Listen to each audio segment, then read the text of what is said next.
Good afternoon. PPP Americas 2021 is now promoting the panel, the time and place of projects and works. We will talk about projects, development, and the facilities for the preparation of PPPs that are becoming more and more common, but by the same token, they have different levels of success. We will talk about how they can make feasible structuring costs and also the elaboration of multi-organized teams. And to be the moderator of this session, we have the chief of PPPs at IDB, Mr. Gastón Astesiano. Also participating in this panel remotely, we have the VP for projects from Financiera de Desarrollo de Programas, Gabriel, and BNDES manager of Brazil, Mr. Fábio Abrahão.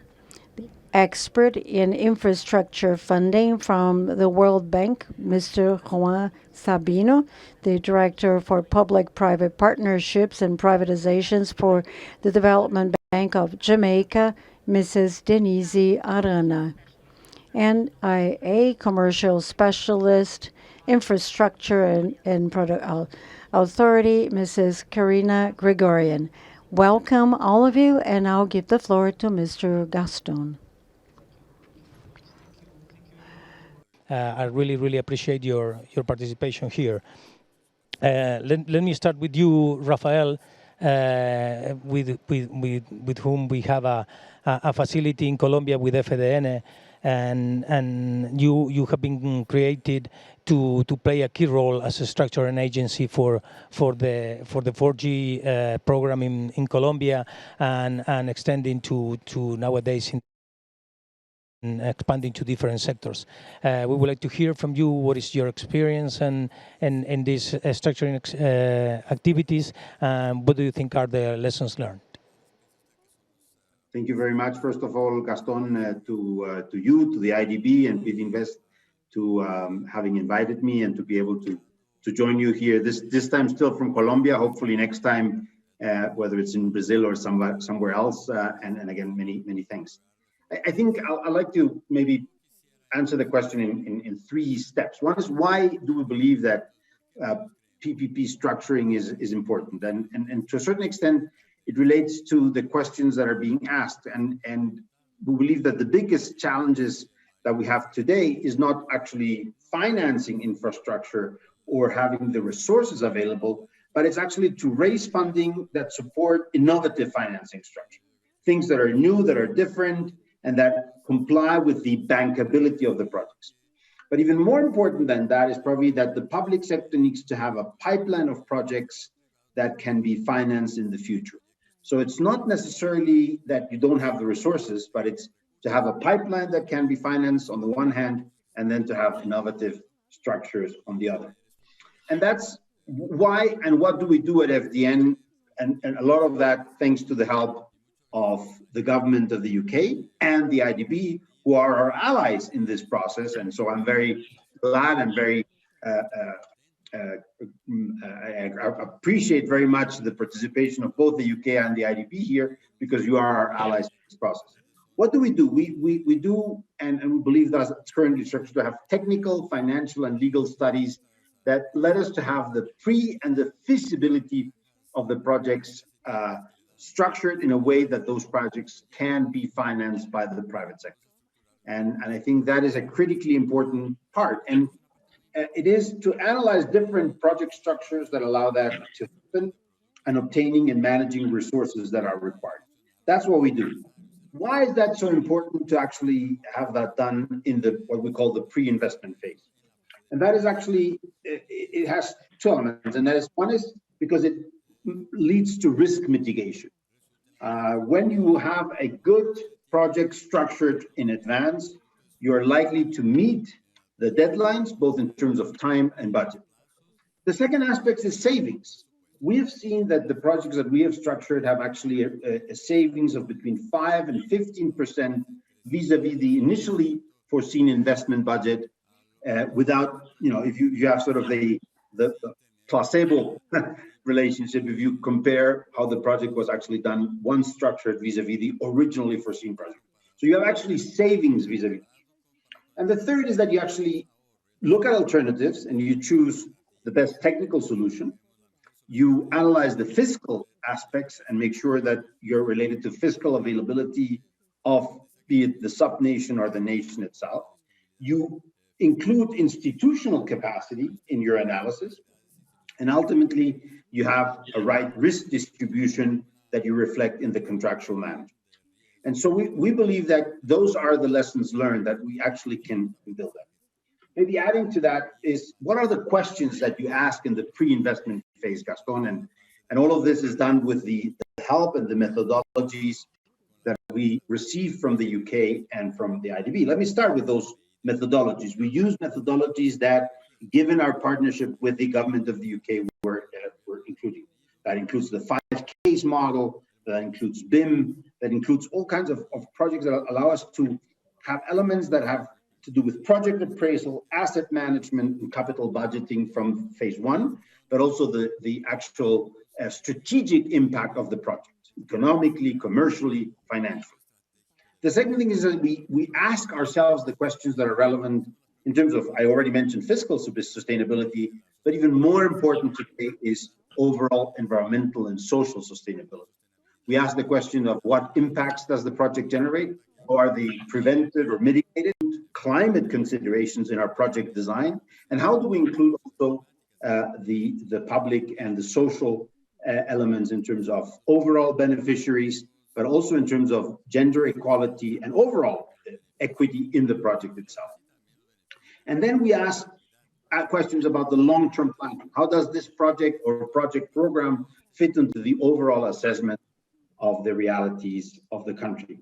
So ultimately, we believe that if we do this, not only do we mitigate risks, not only do we reduce budget constraints, not only do we anticipate legal questions, but we obviously, based on the methodologies that we're working both with the UK and the IDB, we're asking the right questions. And ultimately, I'd like to just to give you a couple of examples just to give you a sense of what this happens. And one of the questions also was, what are the lessons learned and how are we moving forward? Maybe before I give you the examples, just two sets. I think what we're learning is that we're trying to diversify our understanding of what infrastructure means, and moving from just urban mobility and transportation into aspects of social infrastructure, of irrigation projects, of environmentally induced projects, of ecotourism. So one aspect is that rather than shrinking our sectoral approach, we're trying to open it up to more sectors.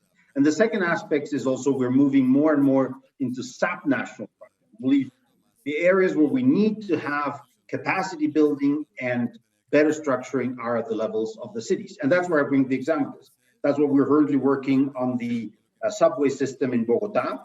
We structured the first line of the subway system. We're now working on the second line that is going to add to the overall system. We're working on the light railway train system in Medellin, the second largest city. We're working on the regional train of the Valle del Cauca, which connects Cali, the third largest city, with 3 municipalities around of it. And we're working on the railway corridor.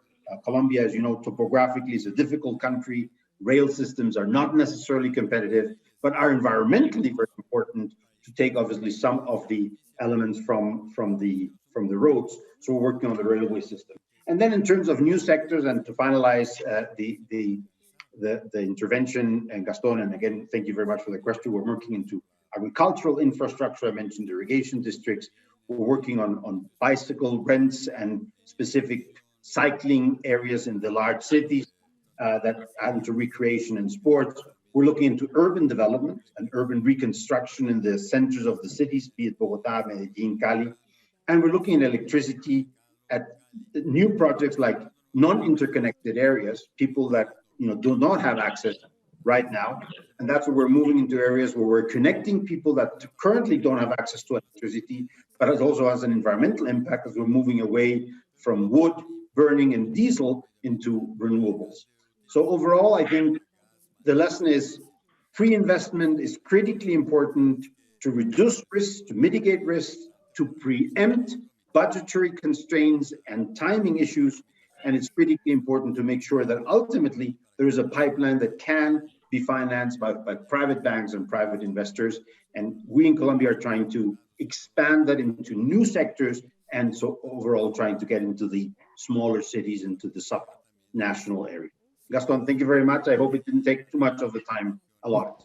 Not at all, Rafael. Thank you very much for such a comprehensive presentation.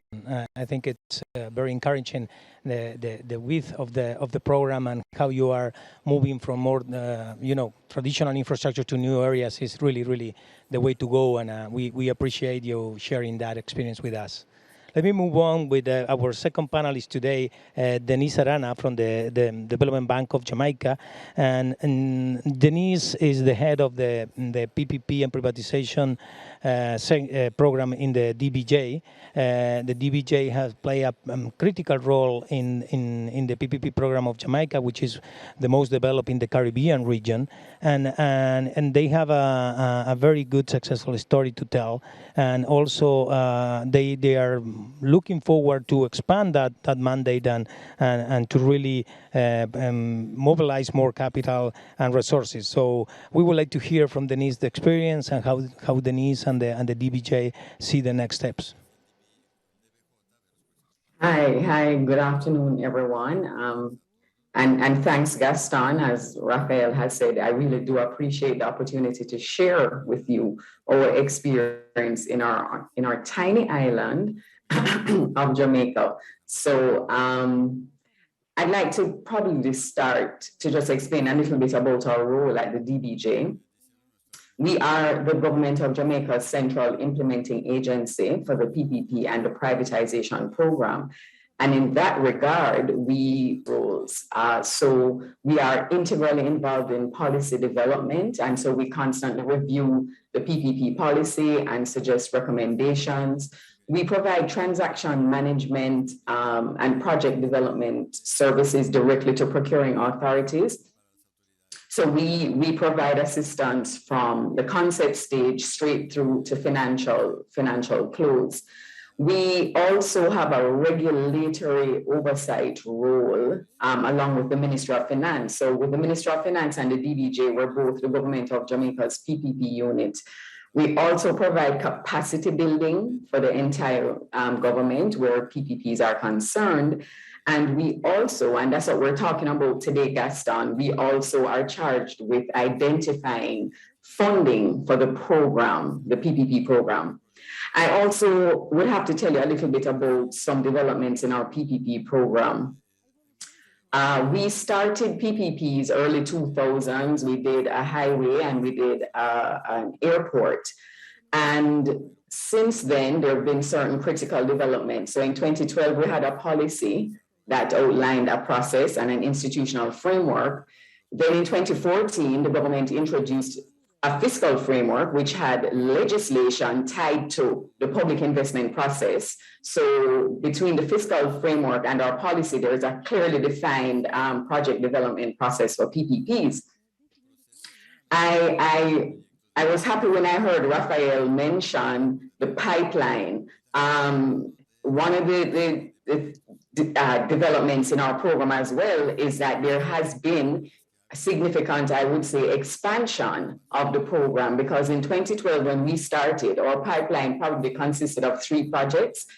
And we are now at this point looking at around 14 in our pipeline. I know that's probably very small compared to the Latin American countries, but it's significant for us as a small island state. The other thing of note with our portfolio as well is that whereas all our initial projects, the 5 projects were what we call user-funded PPPs, the government is now, the focus is now shifting to look at social sector PPPs. Rafael had the same experience, and these are government-based PPPs. So now we have water, projects in our portfolio. We're looking at judicial infrastructure. We're looking at correctional facilities. So the focus has shifted as well significantly. Again, thank you, Rafael, for indicating the importance of funding. In a country like Jamaica, because of the shift and the expansion of the program, it becomes even more critical for us to have the right funding in place to support our program. So in Jamaica, and it's in our policy, our program is funded through 4 different sources. So you have the budgets of the procuring authorities. So if the procuring authorities can afford, they can fund the project prep costs. We also get grant funding from multilaterals as well. We have a small, what we call an escrow facility that's funded mainly from divestiture proceeds for previous transactions. And we established in 2015 a project preparation facility. Now that facility was funded through a World Bank loan. It was a bigger World Bank loan to the government of Jamaica. And included in that setup was a project prep facility. So since then, that project prep facility has facilitated advisory contracts to the tune of $4 million US. There is a very critical component that accommodates capacity building and technical assistance, and the contracts there have been around 1 million, 1.2 million. Happily, we're able to report that the results from that project preparation facilities, and I might add, it's for both privatization, so asset sales, and also PPPs. And the results of that project preparation facility have been that it has supported transactions that facilitated investments, private investment of over 230 million US. That has come mainly from 7 divestitures, right? But I'm happy to say that there are 2 PPP projects valued at around 65 million US that should reach commercial close in about 3 months. So that will bring the total investments mobilized to close to 300 million on an investment of roughly 4 million. So I think it goes without saying, therefore, that project preparation facilities are well needed and a required mechanism to fund programs. And notice I keep on saying programs instead of just transactions.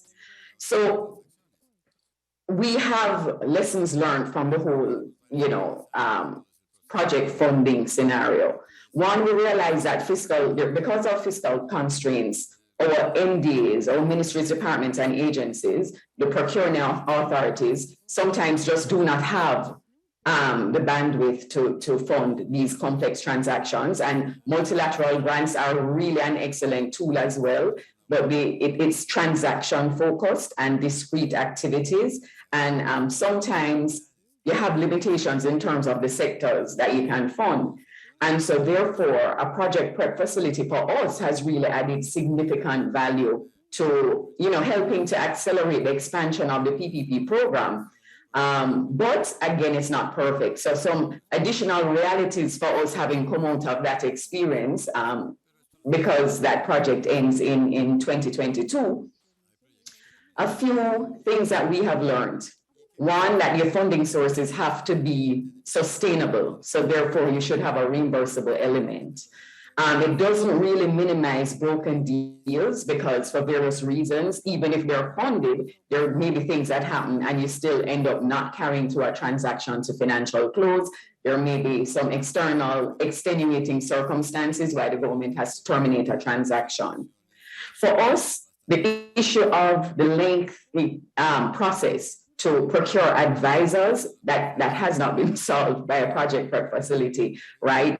So because of the size of the procurements for PPPs and because of our legislation, our procurement legislation, sometimes I'm honestly saying to you that it's between 9 to 12 months to hire an advisor, and that's really a long time. We think, therefore, that best use of project facilities occur when you have when you include capacity building and when you include policy support. So we favor a project prep facility for a more holistic kind of view towards your program rather than transaction. So we know that it's transaction support, but the capacity building and the policy support is absolutely necessary as well. It's more efficiently used when you have a pipeline. Rafael said that. So rather than having ad hoc projects, if you present a pipeline to your donors and estimate the costs, then it's more likely to have, to be efficiently rolled out.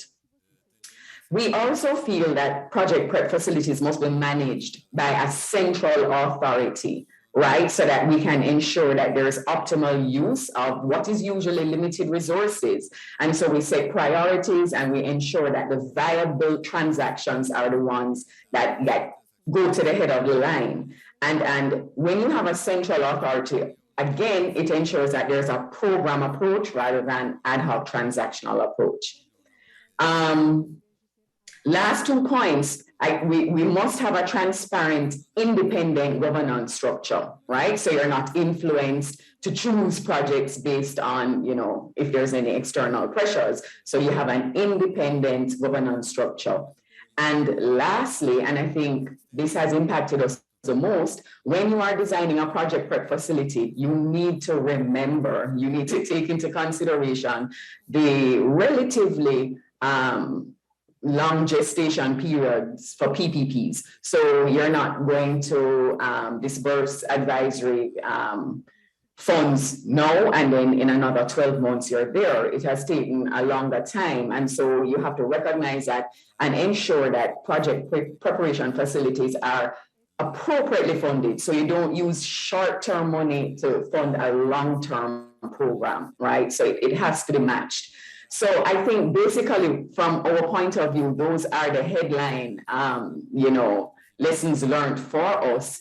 But the takeaways are that you can have multiple sources of funding for your program, but a project prep facility is really a really excellent mechanism for you to have that critical expansion of your program in the shortest time. So that's it based on our Jamaican experience, Gastón.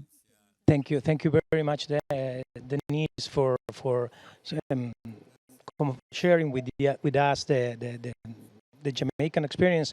And I would like to add to that the context in which you have been running this program, which was a context of fiscal constraints and with a lot of support from the unit with the fiscal sustainability for this project. So it's quite an achievement, all the program, how it goes, and congratulations for that. Thanks, Gastón. Moving to Brazil, Fábio, BNDES has been historically a key player in the Brazil PPP program. Lately, the bank went through an important change in focus, becoming a service bank in which the PPP project preparation advisory is a fundamental component. Can you briefly share with us the role of BNDES as a project structure? As project structuring is very intensive in people resources and highly qualified staff, what are the steps that BNDES have been taking to move to financial sustainability in the project structuring phase? Your department plays a key role in the new strategy for the bank. Good afternoon.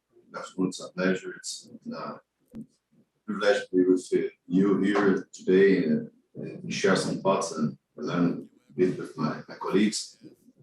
The concept of BNDES as a service bank relies on how we diagnose the issue of Brazil in order to boost the attraction of investments in infrastructure, and I mean hardcore infrastructure, but also social environmental infrastructure. Our diagnosis and our bet was that once we have a high quality and high scale pipeline of projects, the money would come. So our bottleneck wouldn't be the access to financial or resources or equity, but rather than the access, the construction of a robust pipeline. And that was the beginning of the service bank, as we call here. The activity that we develop here, we usually understand that we have three moments of this development. One is the traditional development of the projects, the design of the projects, the economics, the demand analysis, regulatory framework, etc. But we also have two other main activities inside the service bank. One of them is to have a deep and constant relationship with the investors. And we create a group to do that, dedicated to that. Another one, how to manage the stakeholders.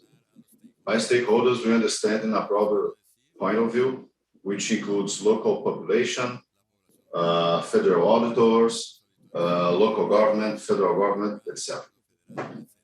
And as a result of that, today we have around 200 people dedicated this activity of structuring and doing this relationship with the stakeholders and have this approach with the investment market.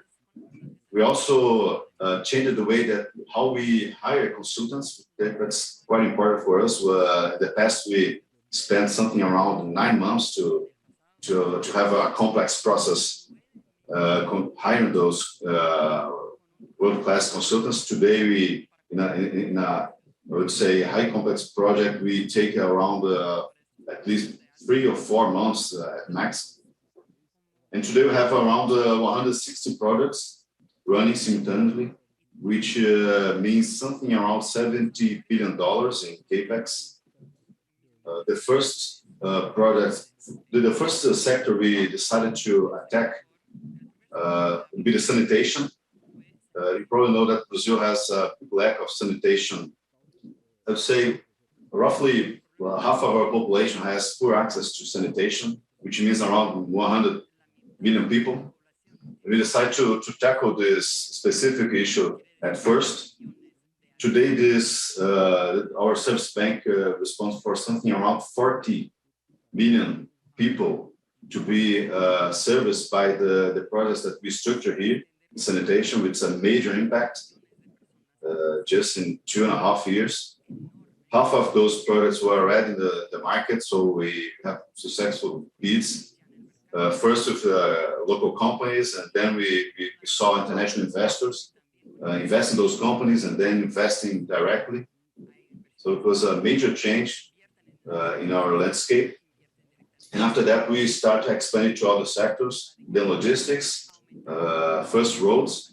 Our portfolio has something around 18,000 kilometers of roads, and then the ports, and then we started expanding.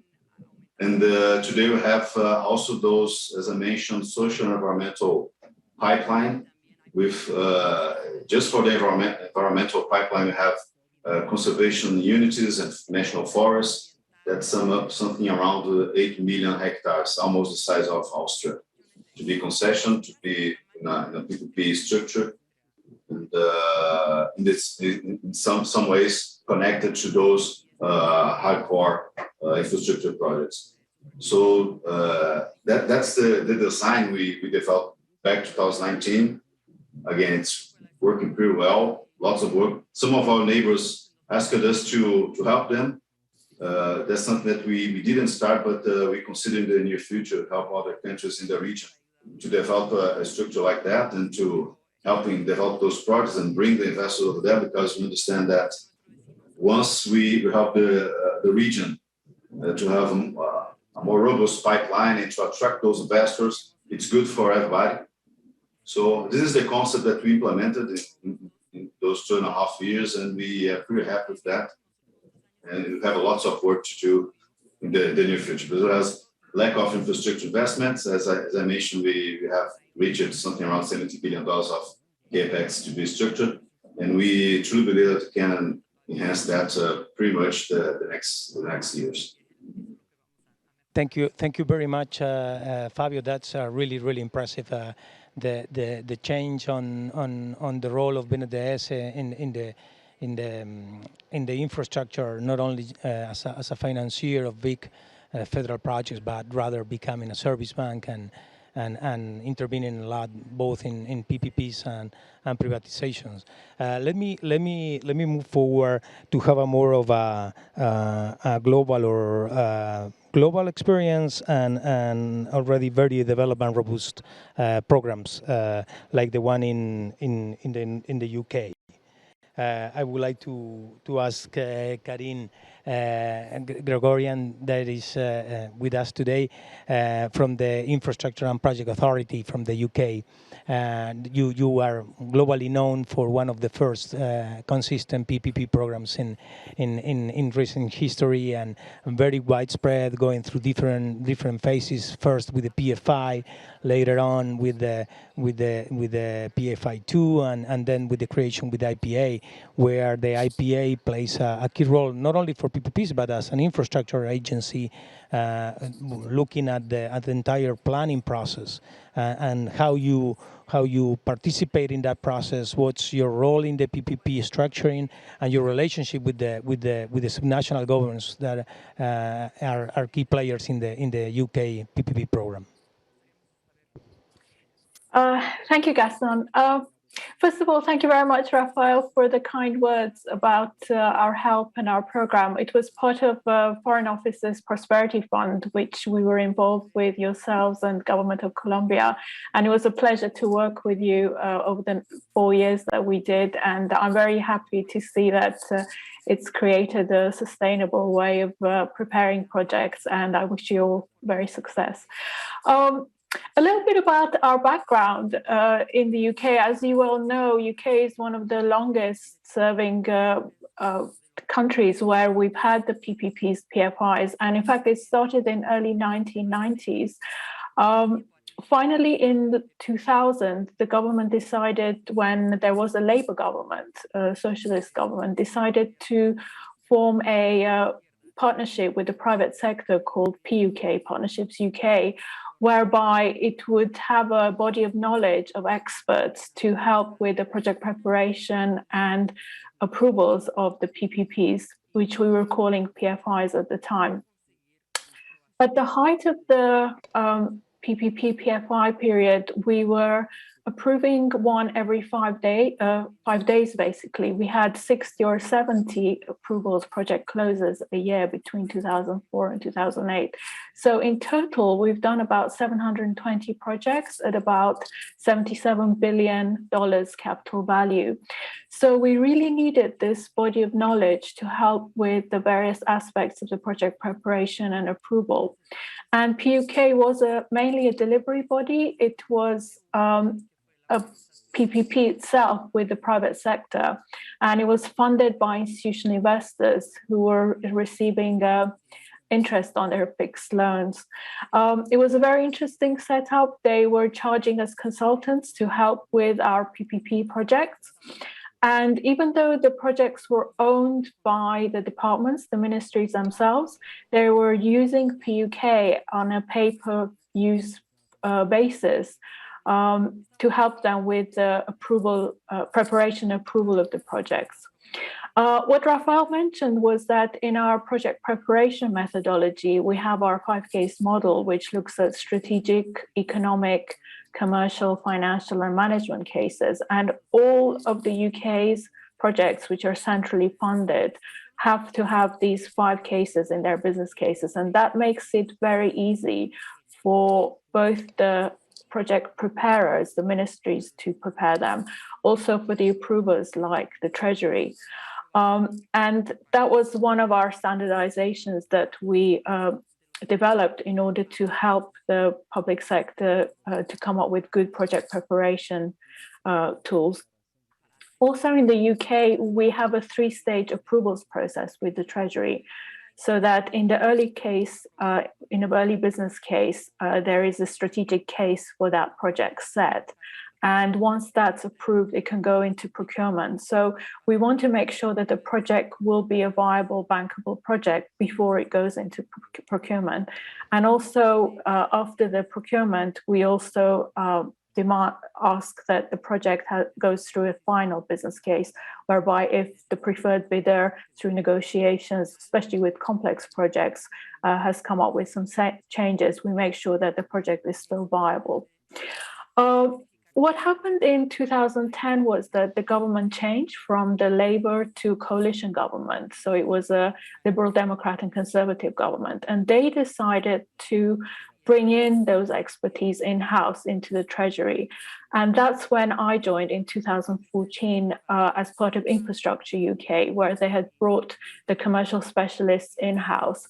And because of the financial problems of 2008, some of these projects also were needing government support. So the Treasury was keen to have a more central control over these projects.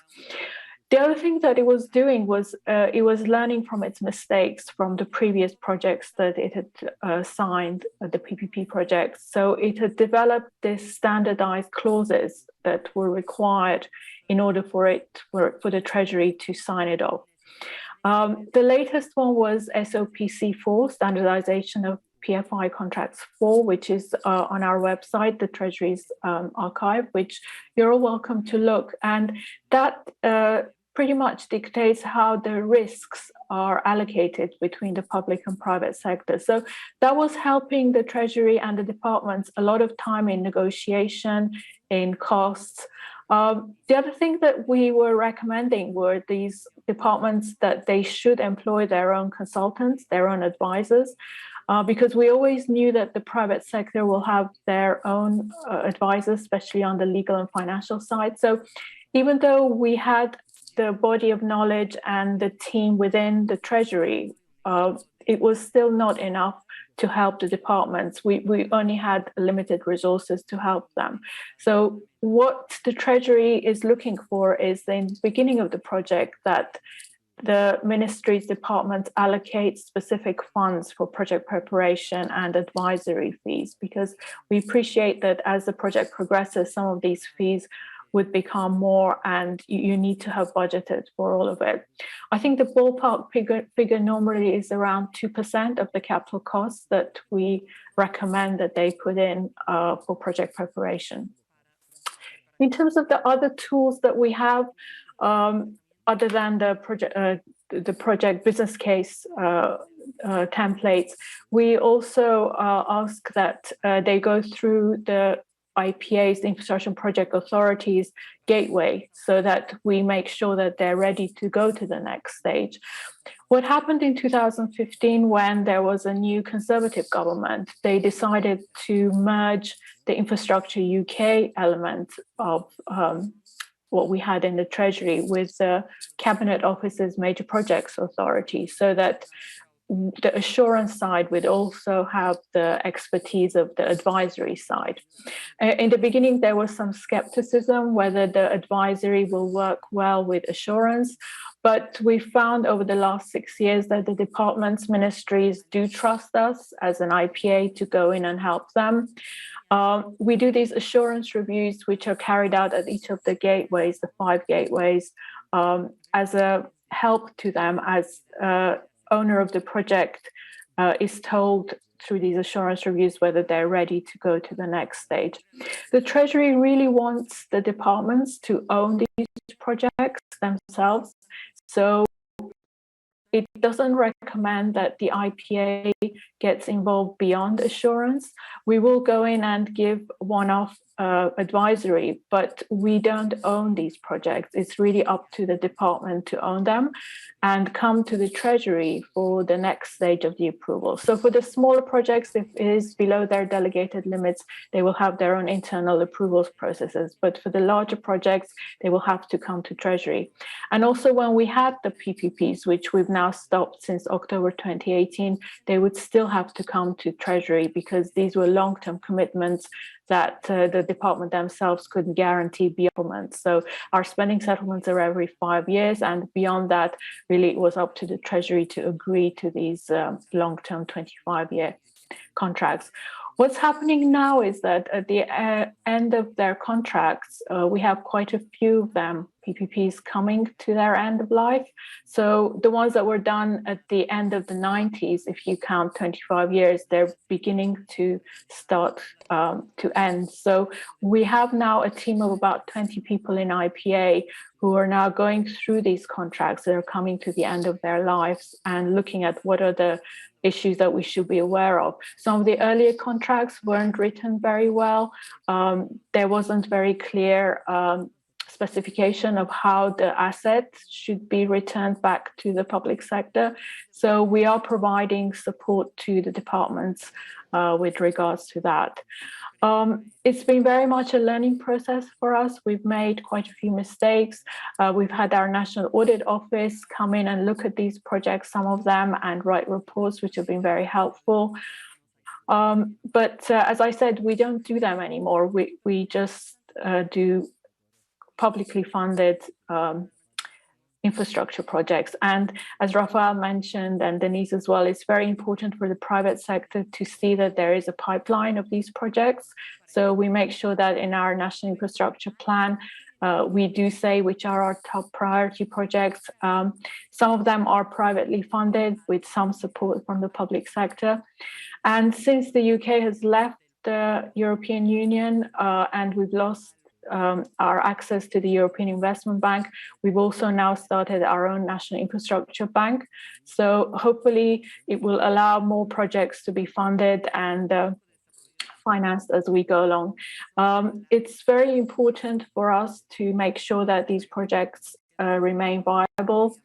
I appreciate that during COVID, some of them have counted some difficulties, but as IPA, we're there to help with the help of Treasury. We report both Treasury and the Cabinet Office. So hopefully that's given you a flavor of where we are at the moment. Thank you very much, Karineh, for sharing with us in a very British version the story of the PPP program in the UK. I would like to now move along to João. And João, excuse me for let you in the last position, but you will bring us the very, very interesting perspective of the Global Infrastructure Facility. The Global Infrastructure Facility, it's a global facility created after the recommendation from the MDBs to the G20 on the importance of project preparation facility and the importance of some elements that were mentioned along the different presentations that touch upon the necessity of having a financial sustainability in the project preparation resources and funding. And João, as the Global Infrastructure Facility has now passed the pilot process or the pilot phase of the facility and start to move forward to the new phase, we would like to hear from you. What is how do you see the global trend on PPPs? How do you see our region vis-a-vis other developing regions? And if you can share with us your lessons learned so far, that would be fantastic. Great. Thanks, Gastón. Thanks, IDB, for having me such a qualified event and interesting panel. It's definitely a pleasure to be here. I cover Latin America, the Caribbean, and the Eastern Europe regions for the Global Infrastructure Facility. I'll first focus on the achievements of the GIF and also the tools that GIF has that are available for client governments in their structuring efforts. And then I'll touch upon the global outlook and the LAC trends.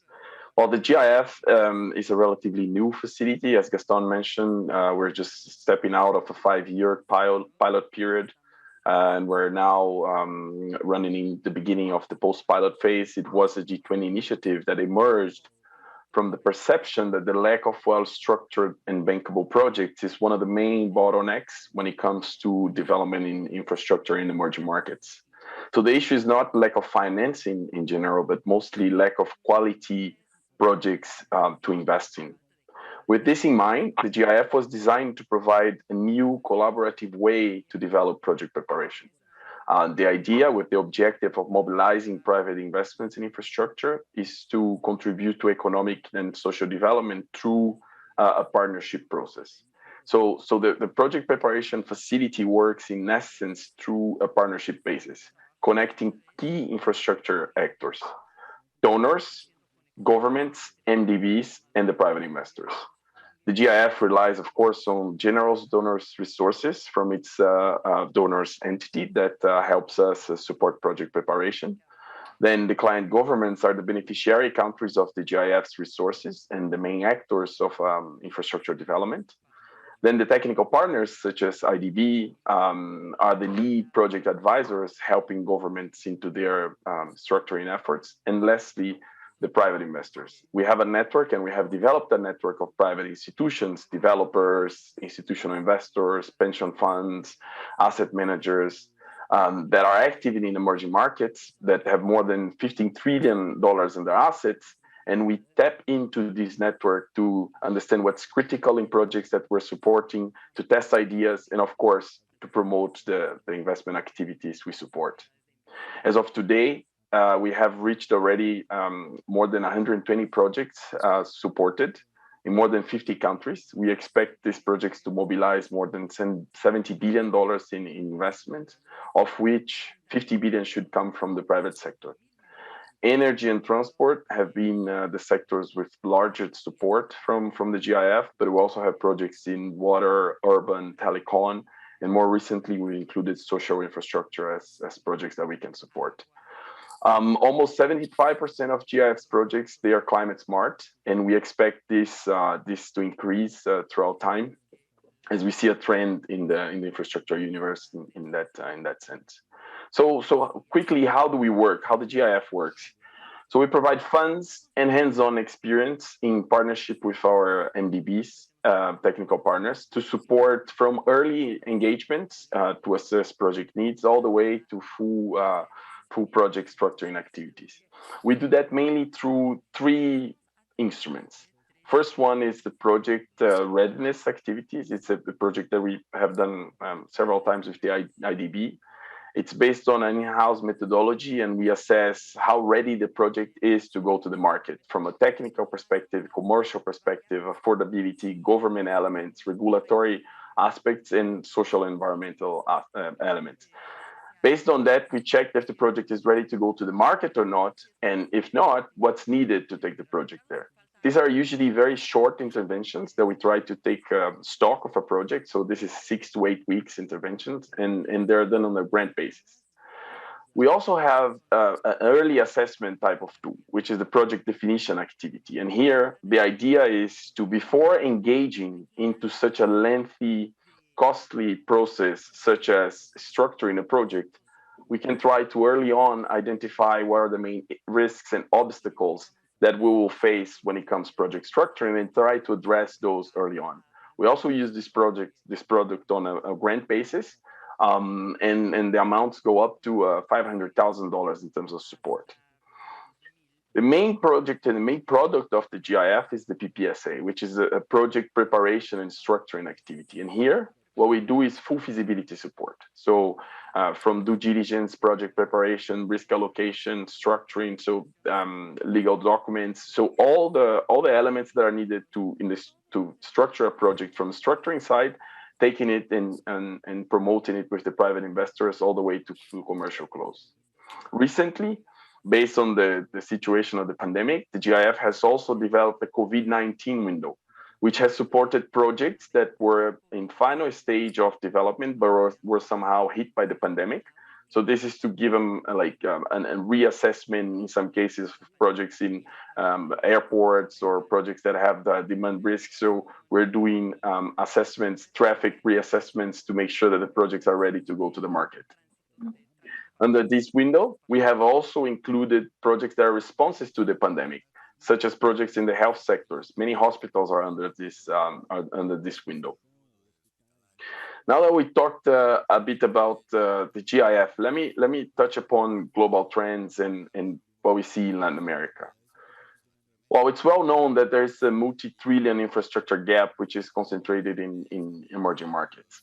Following the challenging pandemic context that brought the infrastructure sector to near a standstill position, it's time to build back better and scale up infrastructure investments. In this scenario, we see two major agenda items. First, economic recovery from the COVID. As we know, every dollar spent in infrastructure generates additional economic activity. For this reason, we think it's fundamental to scale up investments in infrastructure, and private sector will be key in this endeavor. On the other hand, we have climate action. We need to ensure the infrastructure of the future is green, resilient, and inclusive. So how does this global perspective reflect in LAC and the Caribbean regions? LAC has always been in the forefront when it comes to private investment infrastructure. The region has had the largest volumes and also promoted important innovations that were later replicated in other regions. We believe that this will still be the trend in the coming years. LAC will play an important role towards the new infrastructure agenda, setting the tone for other emerging markets. From a practical perspective, we have continuously increased the adoption of climate smart features in our projects and see this as a growing trend. Pioneer projects in the region have already started including provisions and compensation obligations that assures neutralization of projects' carbon emissions related to constructions and operations. We also have incorporated climate resilient and adaptation considerations in projects that are under structuring. These environmental features, they present a benefit not only to the project per se, but to the country as well. First, they assure emission reductions, so they contribute to emission reductions. Second, they allow the project to tap in climate financing resources, which are growing fastly and may become a cheaper source of financing. On the scaling up front, we're moving from single project approach to comprehensive and programmatic ones. Comprehensive engagements focus not only on the project per se, but also on the elements that are the legal and regulatory aspects that allow projects and development of pipeline of projects, as we heard from colleagues earlier today.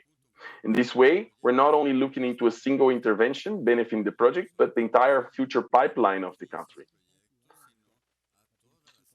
Another element that we also heard today that's also critical, and it's something that's been done in some cases in Latin America, but it's not yet, let's say, the rule, are programmatic engagements. We're moving from a single project approach to a several project approach, so several mandates under the same project. This is promoting standardization, replication, and increasing the mobilization potential. Although we know that structuring efforts are generally tailor-made, there are several common elements within a program, and then the idea of these programmatic engagements is to optimize donor resources and scale up investments in infrastructure. So this is not only a more efficient way of use of time and funds, but also a structure that will help investors and it will increase the interest that investors have in projects that are under a program basis, which of course increase the probability of a successful bid from a private perspective. Lastly, I want to emphasize the importance of project preparation, as we've heard here today, as the most effective way to ensure quality and sustainable infrastructure development. Of course, the GIF, in partnership with our MDB's partners, such as the IDB, stand ready to contribute to the region's efforts in this direction. Gastón, let me thank you again, and back to you. Thank you, João, for a wonderful presentation and walk us through the different services and supports that you offer through your technical partners and your view on the trends. Let me close up the panel. First of all, thanking Rafael, Denise, Fábio, Karineh, and João, but also kind of summing up some of the keynotes I gathered here during their presentations. I think it's clear that project preparation facilities are key. They could take different forms, but I will share with you that we have some keynotes that we have seen in successful project preparation facilities. The funding needs to be long-term, encompassing the long maturity of the project preparation cycle. It needs to be reliable. It needs to build a reliable pipeline so the market gets ready as we hear from Joao, sectoral or programmatic approach with a possibility of economies of scale, but also standardizing contracts and financial modeling could be a very, very good option in order to have mobilization and the impact that is needed. And last but not least, we see that one of the key parts of these preparation facilities is the staff. As Fábio mentioned, they have 200 people. They're probably the largest project preparation facility in the world. But what I'm trying to say is that you need a very highly qualified staff, and you need to have attrition of that staff in order to be able to prolong the program in the long term. So we see this trend, and particularly we are very interested in different models because there is no one silver bullet, but certainly there are several different arrangements. What we see in our region is that public banks seems to be the place where the project preparation facilities have been working best. We see it with FDN, we see it with DBJ, we see it with BNDES, we also see it with Banobras in Mexico. There are other forms, successful project preparation facilities like Proinversión or Concessions in Chile or Proinversión in Peru. We see a common trend on the value of public banks in this early project preparation. And that's why we created a working group in the context of ALIDE, where most of the public banks that have project preparation facilities and PPPs works are part of it, and we share knowledge and lessons learned. Then again, I will stop there. Thank again everyone, Fábio, João, Rafael, Denise, Karineh. Thank you very much. Thank you.